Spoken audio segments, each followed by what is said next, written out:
the realms of sunshine. From the minute baby birds crack their shells and are hatched, their every need is taken care of. Then comes the day that the fledglings are dropped from their nest and must soar on their own. This is a natural event. And now, about you. You probably just naturally evolved from your nest, and have been on your seeming own for some time now. I say seeming own because our ties are very great. Our ties is an expression of the world. It is really our oneness that is very great. I could never toss you out of heaven. Impossible. Heaven is where you abide. There was no fall. There was unfocused vision that you called focus, focus on this and that, focus on making a living and finding your way, when, my beloveds. You yourself is the way. At the beginning, we can call it beginning, although you always were. There is a point or raveled edge. When you discover responsibility for yourself and no longer expect to be taken care of quite so much, you begin to see that you may well create your happiness and sadness, and that you have the wherewithal to also resolve what seems to be an intrusion on you, and go further into the realms of sunshine where the abundance of difficulties recedes. You may indeed be the resolver of all that gets in your way. You do not feel so much that you are waging war and tromping through jungles. You have, perhaps, more trust in me, yet less dependency. You are more at home in life. Oh, once in a while, you may feel you are under siege, and, yet, you are not so fearful. There is an overall security.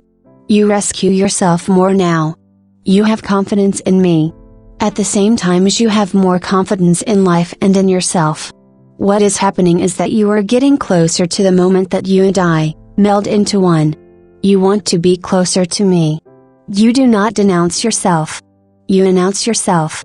You become closer to the power of life, which can only be self-realization. The confidence you have is a quiet assurance. Trust. A trust in God, a trust in yourself. A trust in the energy of the universe. I will go so far as to say it is simply trust, not so much in something or anything, simply an overall trust, a reserve of trust. Fear and weariness and worry fade away. They don't have the presence they once had. As you become simply closer to me. And you see we are already melded into oneness, the presence that you have known as God becomes more of an omnipresence to you. You don't achieve it. You don't attain it. You don't figure it out. You see it, feel it. This oneness. You recognize it. Perhaps you recognize it as when you recognize as a child without effort.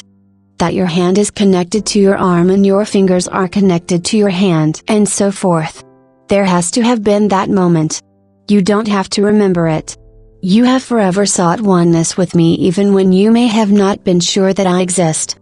The time comes when I become real to you. It could be some great hullabaloo. More frequently, our oneness fades in. As it were, the way fogginess turns into sunshine, and here you are. The sunshine always was.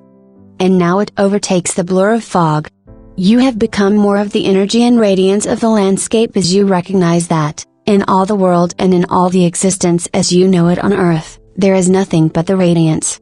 There is no landscape. There is the sun radiating. How about that? You like it? Or do you find you want to stay with the old familiar? Either way, enjoy the familiar now, every inch of it. You will, by and by, come across the great familiar of the wholeness of oneness that already is.